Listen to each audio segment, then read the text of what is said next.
En esta oportunidad vamos a cerrar el tema tiempo tomando un fragmento de un capítulo del libro Visión de la Cultura y de la Historia de Eduardo Quintana, profesor de Derecho y Ciencias Sociales. En esta oportunidad no se va a enviar el material, porque simplemente es hacer una pequeña explicación de una parte del análisis de la historia y del trabajo histórico que quizás no es demasiado abordado, o que se puede ver como marginal dentro de, digamos, de la historia, del estudio de la historia de manera científica. ¿Por qué? Porque en este caso Quintana va a incorporar otra de las formas de ver y trabajar la historia y de conocer la historia que implica la religión. Por esta razón, el capítulo elegido, que es el capítulo 6 de su libro y que hace una reseña de las concepciones de la historia. Entonces, en este caso simplemente va a ser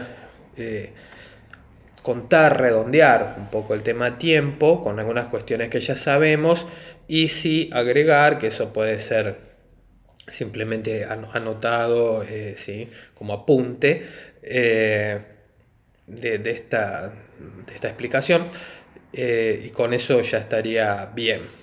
¿Sí? En este caso voy a leer algunos párrafos de Quintana. Él arranca diciendo: desde que el hombre comenzó a interrogarse sobre el sentido y razón de las cosas, o sea, desde los albores del pensar filosófico, uno de sus primeros problemas era resolver el origen y constitución del mundo natural que lo rodeaba y también develar el motivo del cambio continuo de ese mundo. De esta manera nacen diversas respuestas al problema del tiempo, del espacio, del cosmos, y luego, al continuar su avance, la filosofía, y transformarse de cosmológica en antropológica, surge el interrogante respecto a la ubicación del hombre en el tiempo y en el espacio. Entonces ahí comienza a hacer su análisis que contempla que no es igual, ¿sí? Que no ha sido tomado de manera igual, digamos, a medida que van transcurriendo los siglos, ¿no? Él habla de, o lo divide en concepciones, ¿sí? En un primer momento refiere, como insistía con el tema de la religión, él habla de concepciones cíclicas y en este caso lo sintetiza como la antigüedad precristiana. Comienza hablando de los filósofos griegos, ¿sí? Y lo que considera, que este es el punto más importante, es que el tiempo, ¿sí? en este mundo precristiano sería cíclico, es decir, que vuelve a repetirse. Y da este ejemplo. Una de las características que presenta la naturaleza es su desarrollo cíclico. Todo ser se dirige hacia un fin determinado y concluido este, nuevamente todo se remite al punto de partida para realizar similar proceso. Las órbitas planetarias, las mareas, las estaciones, la vida vegetativa y sensitiva muestran un desarrollo cíclico guiado por una ley misteriosa y fatal a la que nada se sustrae. Bueno, por esto, de alguna manera, el interés de los antiguos, ¿no? de la observación del sol, de la luna, ¿sí? Los dioses varios y relacionados siempre con la naturaleza, ¿no? Después el surgimiento de los mitos, bueno, como ya sabemos, ¿no? Todos los dioses y las diosas tenían absoluta relación con el clima, con el tiempo, ¿sí? Con las estaciones del año, y por supuesto con los sentimientos también, ¿no? Bueno, esta es la situación previa, ¿sí? a desde la mirada religiosa, por supuesto, de la llegada de Jesús. ¿Sí? Cuando comienza ese periodo, ¿sí?, él lo considera la concepción cristiana y dice que tiene 4 características. La primera es finalista. Recordemos que los precristianos decían que era ciclo, ¿no? Como que todo tiene un comienzo, un final y todo vuelve a empezar. En este caso el cristiano es finalista. ¿Sí? Doble acepción del término, dice, tiene un sentido o finalidad, por un lado, y después, por otro lado, se presenta como escatológica, fundamentalmente que se dirige hacia un fin en el tiempo. ¿Sí? Otra característica es providencialista, es decir, que Dios interviene en la historia. Esto, por supuesto, insisto, desde la mirada religiosa, no científica. ¿Sí? Bueno, como tercera característica, punto central, que es la encarnación del Verbo de Dios, ¿no? Segunda persona de la Santísima Trinidad. Y como cuarto punto, el respeto del libre albedrío. Es decir, que la salvación no es impuesta, no es determinada y el hombre puede rechazar o aceptar el camino de la salvación. Acá está, obviamente, ¿no?, una mirada religiosa y fundamentalmente católica, ¿no? Para el cristianismo, la historia del pueblo judío representa la revelación paulatina de Dios. ¿Sí? La revelación de Dios, dice, se completa en la encarnación del propio Dios en la persona de Cristo.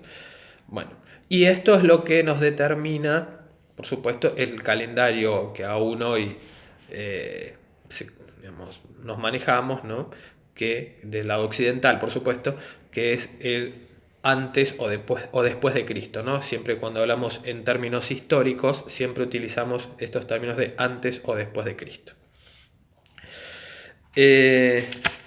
Bueno, para el cristianismo, dice, la historia para el cristianismo es el desarrollo de los hechos humanos bajo, ¿no?, la observación de Dios, ¿no?, la influencia de Dios, que tuvo un comienzo en el tiempo y que finalizará en la segunda vuelta de Cristo. Entonces, para esta mirada, la historia es divina y humana.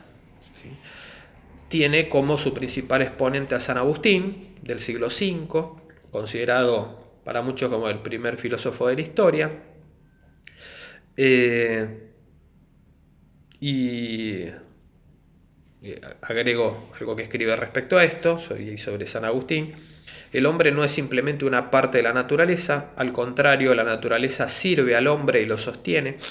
Ella no es la protagonista como creían los griegos, es el hombre quien en la naturaleza, que le sirve de escenario, desarrollará su existencia y en la cual se decidirá su destino eterno, el premio o el castigo. ¿Sí? Por supuesto, estamos hablando desde la concepción cristiana, ¿no? Luego de la muerte, la vida eterna en el cielo o el castigo en el infierno, ¿no?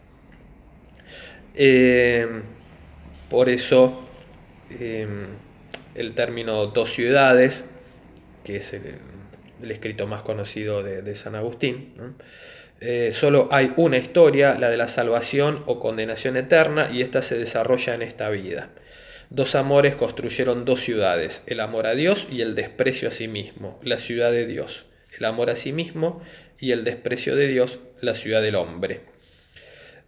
Para este autor, la ciudad del hombre es la sociedad, dice Quintana, que vive alejada de Dios y sumida en su egoísmo que engendra el odio entre los propios hombres. Y, digamos, complementando y haciendo la comparación, dice, así como para el hombre antiguo la historia era cíclica, para el cristiano, y según tomando la elaboración agustiniana, ¿no?, de San Agustín, presenta un desarrollo rectilíneo, marcha hacia un fin determinado, que será el fin del mundo y el día del juicio final. Bueno, esta es la novedad seguramente para nosotros, que en general no acostumbramos a hacer el trabajo científico basado en cuestiones religiosas y cristianas puntualmente en este caso, pero es interesante conocer que están estas opciones y están también historiadores que ven esta manera de abordar la historia, ¿no? Desde el punto de vista cristiano, los hay también. Bueno, y después sí vuelve a, quizás uno ya más conoce, ¿no? Desde el punto de vista científico, las concepciones naturalistas y progresistas. Ahí ya empieza a hablar del siglo XVII y siglo XVIII con los llamados iluministas o los ilustrados, ¿no? Bueno, habla de Voltaire, habla del progreso, de las artes, de las ciencias, ¿no? El poder de la razón, básicamente, por supuesto, ¿sí? Que no significa que se desprecio o se anule todo lo religioso, hablo de los ilustrados, ¿no? Pero que va a fortalecer la idea de razón, va a prevalecer por sobre la concepción religiosa, ¿sí? Bien, y ya después, hablando ya siglo XIX, fundamentalmente, se pasa a Hegel, Marx, ¿no? En donde ya estamos hablando de el determinismo, tema que ya hemos trabajado, ¿no?